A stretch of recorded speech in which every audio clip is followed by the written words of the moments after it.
এবার ফিনিশ এর সৌজন্যে ব্যস্ত খামারি।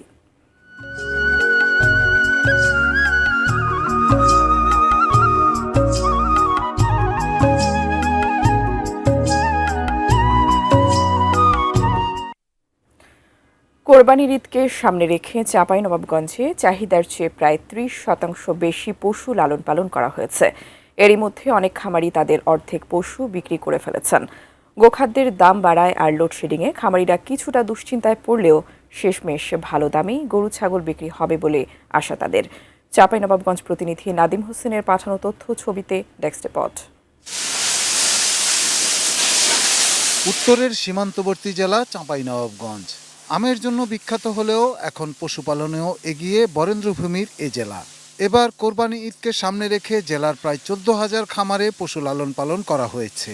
পাশাপাশি অনেকে বাড়িতেও ছোট শেড বা টিনের চালা তৈরি করে ২-৪টি গরু ছাগল মোটাতাজা করছেন। কোরবানির ঈদের ১ মাসও বাকি নেই। শেষ সময়ে এসে খামারিদের ব্যস্ততা এখন তুঙ্গে। ঠিক সময় মতো খাওয়ানো, গোসল করানো বা অন্যান্য যত্ন আত্মীতে ভাটা পড়লেই কাঙ্ক্ষিত দাম মিলবে না কোরবানির পশুর। সম্প্রতি গোখাদ্যের দাম বেড়ে যাওয়া আর ঘন ঘন লোডশেডিংয়ে কিছুটা দুশ্চিন্তায় খামারিরা। তবু সব ঠিকঠাক থাকলে গতবারের তুলনায় এবার লাভ বেশি হবে বলে আশা তাদের।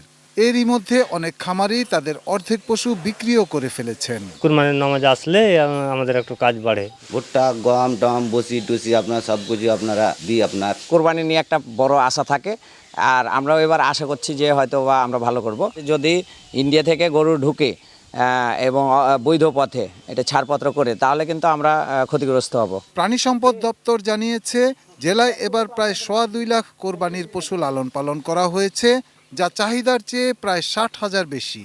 কেমিক্যাল বা ক্ষতিকর ওষুধ ব্যবহার না করে স্বাভাবিক খাবারে পশু মোটাতাজা করতে খামারিদের উদ্বুদ্ধ করা হয়েছে। খামারি রয়েছে তাদেরকে আমরা সবসময় যে স্টেরয়েড ড্রাগ ব্যবহার না করার জন্য উদ্বুদ্ধ করছি, এবং তারা কিভাবে ন্যাচারাল খাবার গরুকে খাওয়িয়ে তাদের গবাদি পশুগুলোকে মোটাতাজা করতে পারে সে বিষয়ে আমরা সার্বক্ষণিক মাঠে কাজ করছি এবং পরামর্শ প্রদান করছি। Shahidul Rana, desk report, ATN news. Finish আপনার ঘরবাড়ি ও আঙ্গিনা সকল কীটপতঙ্গ ধ্বংস করে। মশা, মাছি এবং জীবাণুমুক্ত পরিবেশের জন্য ফিনিশ স্টেবল ব্লিচিং পাউডার ও ফিনিশ লিকুইড ব্যবহার করুন।